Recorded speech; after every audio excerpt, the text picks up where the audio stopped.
Look, I thought my last one, the last one I did was going to be my last one for a while, but you know, something happened. It kind of linked itself to my last talk, and so I have to document this in my journal. Actually, I made another kind of discovery. Actually, making my journal with the idea that I'm actually talking to my grandchildren actually kind of gives me like a good method, or a good way, a good path to kind of say, kind of tell myself what to do. I guess that would be the best way to put it. You know, if I say something to you, then it's because that's what I know is true, and that's what I say to me, and it helps me to say it to you in order so I can say it to me. Okay? But so look, let me get right down to it. I got a cut on my finger right there, a line going across the cut. That one right there, just, I'm pretty sure that, well, I don't know now. Actually, I'll tell you what happened. I got this knife, I got this Masato knife from seen it advertised a lot of times. I decided to get one. You know, I wanted to find out it was really up to what they said and everything, and it is, actually. And I'll tell you why I know it is. See, I pulled it out of its sheath. Like, when I pulled it out of its sheath, somehow,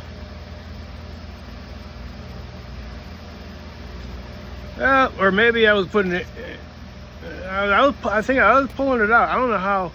Okay, maybe I had my finger, I don't know, I must have had my finger down somehow, but I swear to God, this thing is so sharp that it just barely touched the top of my skin, but I pulled it, and I could feel like a slit. I knew it was cut. I looked at it and it didn't look cut, and it wasn't bleeding, but I knew that felt like a cut, a slice, man. I felt how sharp that blade was, and I waited. I probably waited, like, you know, literally. Let's see, 1, 2, 3, 4, 5, 6, 7 seconds. 7 seconds for that thing to start bleeding, and you know. See, what I was doing was I had written my buddy Tim a note that I was sending him this knife. See, and I'm sure glad when I got it, I thought about like taking it and spinning it, like, you know, because you can like spin it, you know, on here, like that, and then catch it, okay? Because I seen a guy do it on TV. Jeez, man, if I would have like hit one of my fingers with motion, oh, it would have sliced me to the bone. That's how sharp this thing is. I'm just saying. All right. This thing is like forged and then put into like some kind of freezing condition to make the steel like turn harder, and this, I guess that's how they made samurai swords. I don't know. But this was made in China. I had to wait for it to come to me from China. It took a couple weeks.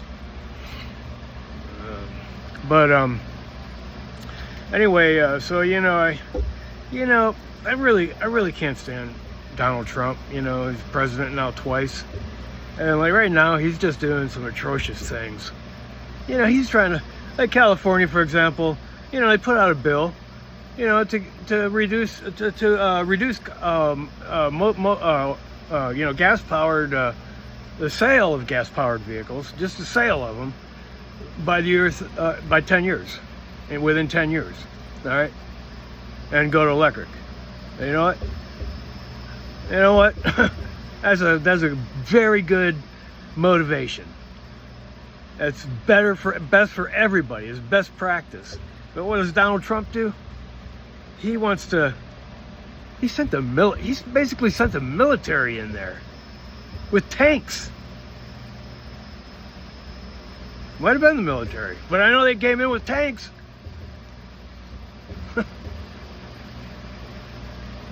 to stop a protest. And he legally somehow blocked that. Like, I don't know how. It's outrageous. Because the governor of California is the governor of California, not Donald Trump. All right? The governor of California has to abide by, law, federal law, but what he did was in accord with federal law. It's in the right of the autonomy of the governor and the vote of the people of California. Okay? Well, Donald Trump, he's trying to be like king of the world. Well, I've mentioned before, that I don't like bullies, and I have no problem with standing up against a bully. I have no problem against standing up against anybody.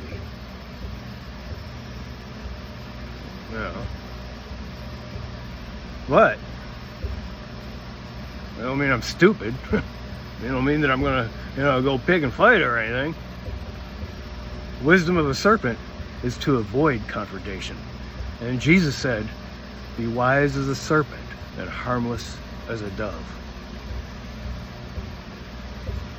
Yeah. That's where Martin Luther got his inspiration. That's how he took a stand. He was assassinated. People don't want like somebody who's gonna actually like lift him up from the bubbles and scum. Well, anyway, so I sent him this knife, and I told him, look, I'm sending you this knife as I want to elicit your joint venture.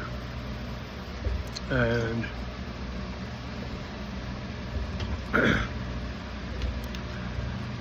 it's a joint venture, because he doesn't like Donald Trump either.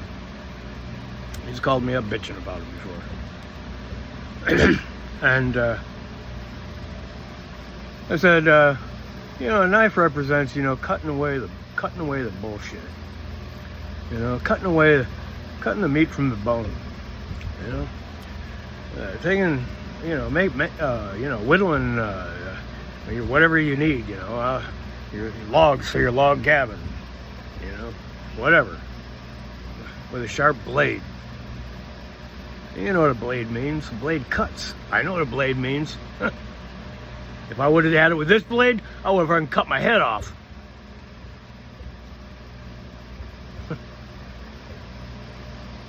But, no, there would have been only one push, man. And that would have went in so deep. I was like imagining it. Like I just momentarily had an experience of myself in that moment when I did that. But imagining it with this knife, I imagined it. It wasn't pretty. Well, so I was just saying that oh man, that was like a blow in the head. Jesus Christ.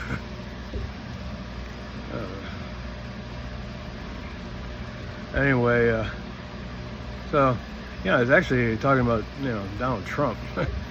Oh, cutting away the when you use this knife, what a knife is. It cuts away, the utility. It's like kind of like a sword of the spirit, It'd make it sharp. And so I have so much emotion on this one I can hardly talk.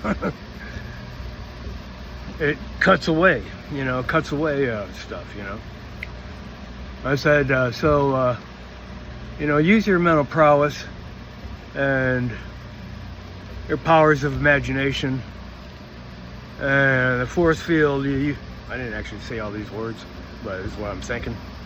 The force field that you project into reality. And just imagine, we're gonna cut Donald Trump away like a tumor. And that's what I said to him. He said he's a tumor. He's an imposter. He's a fake. I could have called him a couple other names that would be very accurate in the description of him, which I'm not going to do right now.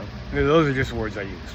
You know what? You only need one of those to actually take the knife to. Cut those kind of people out of your life. Cut the people out of your life that are bullshit. Are just a bunch of glitter and stuff that ain't gold. It's fake. But a diamond, if you want to look at a diamond now, if you look at the reason why a diamond sparkles the way it does is because of the way it's cut. Okay? And diamonds, are the hardest cutter of all. Like a diamond point, there's nothing harder than that. Like a diamond can scratch glass. I don't know if this thing can, you know what? I could test it. That'd be a good test. I might do it after this. Just to see.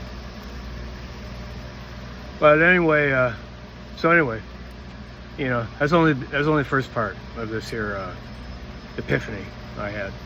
I realized epiphany is kind of hard for me to deal with. I mean, I really don't know. I really don't know how to deal with it, because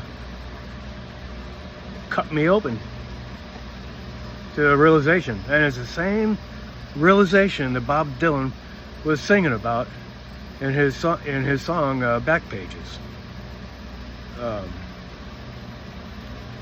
He says in Back Pages, he says I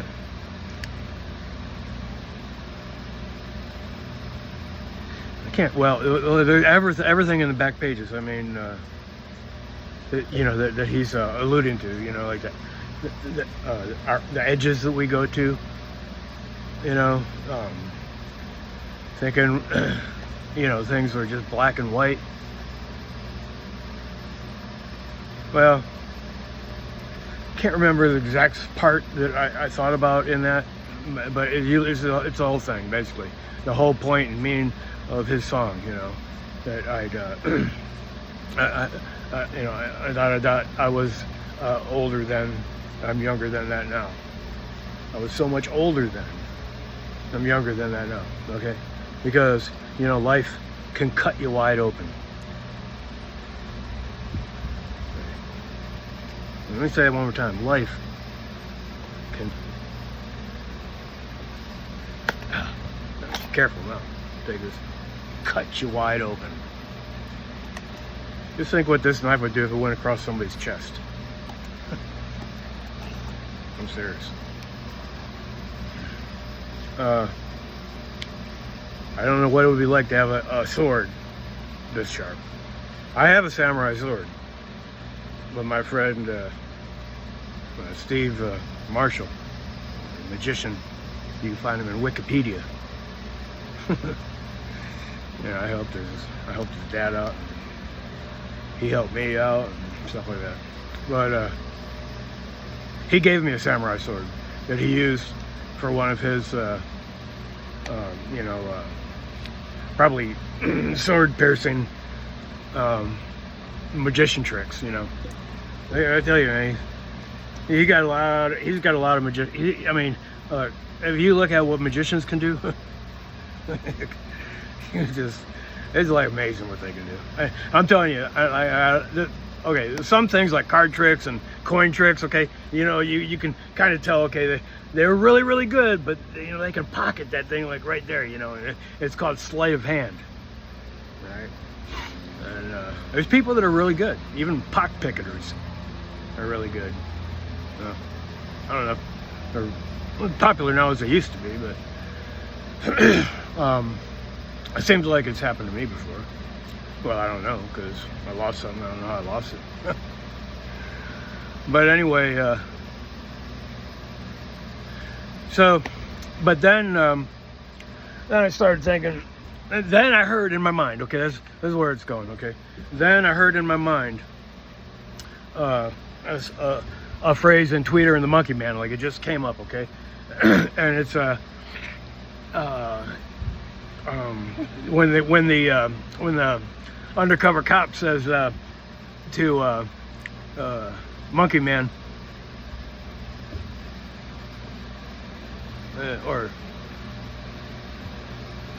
I think it was Tweeter or Monkey Man. I'm going to read it to you. Okay, you didn't think that this would last, okay?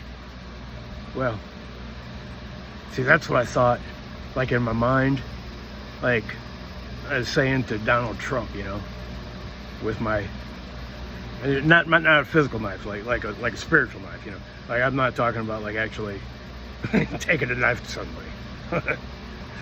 All right, that would be a violation of their dignity,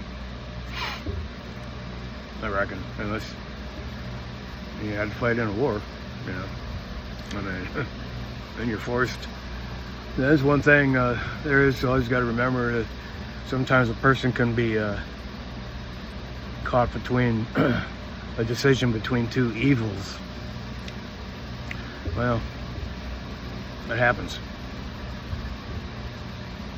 Like the lady that when people were running from the Nazis,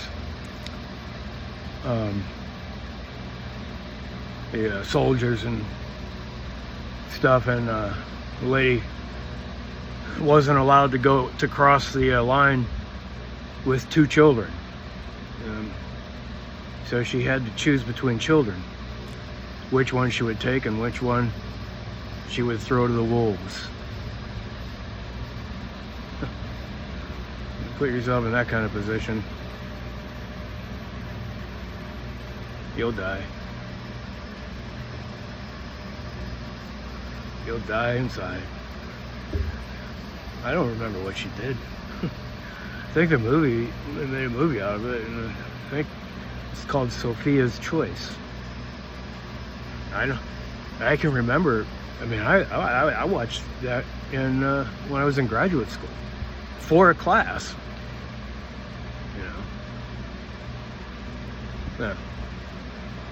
Anyway, we read your Tweeter and the Monkey Man.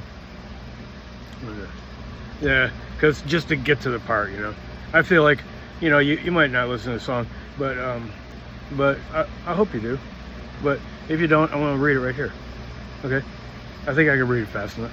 Tweeter and the Monkey Man were harder for cash. They stayed up all night selling cocaine and hash. To an undercover cop who had a sister named Jan, for reasons unexplained, she loved the Monkey Man.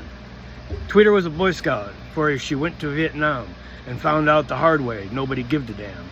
They knew they could find freedom just across the Jersey line, so they hopped into a stolen car, took Highway 99. And the walls came down all the way to hell. Never saw them when they were standing, never saw them when they fell. The undercover cop never liked the Monkey Man, even back in childhood. He wanted to see him in the can. Jan got married at 14 to a racketeer named Bill. She made secret calls to the Monkey Man from a mansion on the hill. It was out on Thunder Road, Tweeter at the wheel. They crashed into paradise. They could hear them tires squeal. The undercover cop pulled up and said, "Every one of you is a liar. If you don't surrender now, it's gonna go down to the wire." And the walls came down all the way to hell. Never saw them when they were standing, never saw them when they fell. An ambulance rolled up, a state trooper close behind. Tweeter took his gun out and messed up his mind. The undercover cop was left tied up to a tree near the souvenir standby by the old abandoned factory. Next day, the undercover cop was hot in pursuit. He was taking the whole thing personal. He didn't care about the loot. Jan had told him many times, it was you to me who taught. In Jersey, anything's legal, as long as you don't get caught. And the walls came down all the way to hell. Never saw them when they were standing, never saw them when they fell. Someplace by Rathway Prison, they ran out of gas. The undercover cop had cornered them, said, boy, you didn't think that this could last. And that was what came up in my head. And boy, you didn't think this could last, like I was saying to Trump. Okay. Where is my now?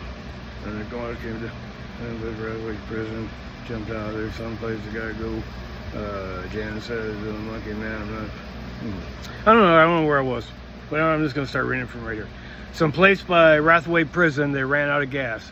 The undercover cop had cornered them, said, boy, you didn't think this could last. Jan jumped out of bed, said, there's someplace I gotta go.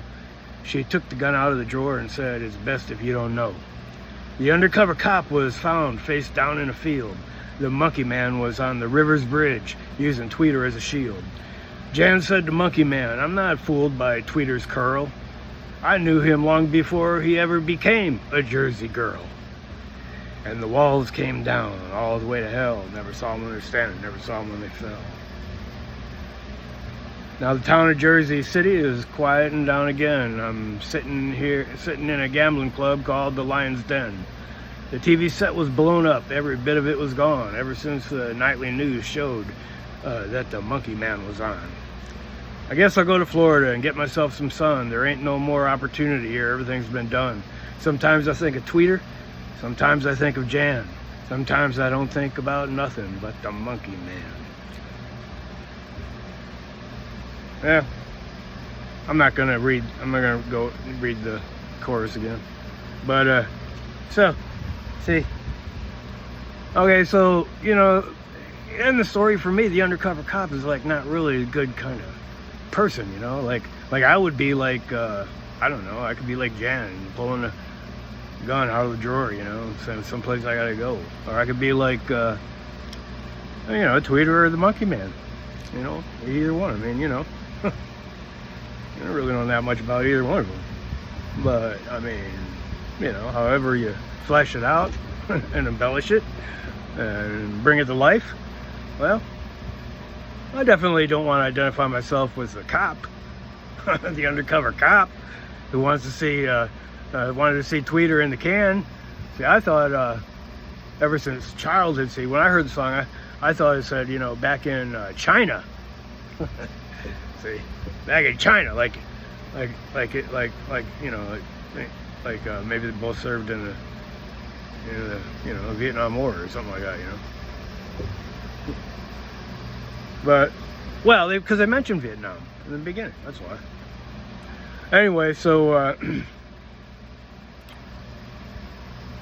well, I think they did. Well, anyway, so you see, I realized that I was taking the role of the undercover cop, saying to Donald Trump, you didn't think that this could last, did you? With my metaphysical kind of sword and my imaginary process in hand, like I'm projecting like real force.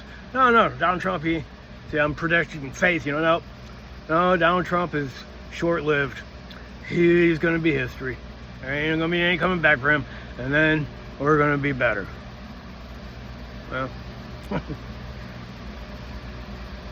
my subconscious told me, and it's consistent with Bob Dylan's song, in the part where it says about, I thought everything was white and black or good and wrong. Thought I had it all figured out. No doubt, no, full certainty, whatever. Well, look, I feel that I have failed to express the true significance of meaning of this for me, but it's something that I'm gonna rest on for a while, and it's gonna descend upon me in better clarity, and I'm going to sharpen my thinking and cut the fat away from the own muscle of my brain, and cut the fat away, cut the tumor off, whatever, you know, talking metaphorically speaking, of course, you know, because this kind of stuff, you know, you can't really put into words that easy. But I felt that this one was so linked to my last talk that I had to say it. And now I'm gonna go back practicing my guitar. All right, bye.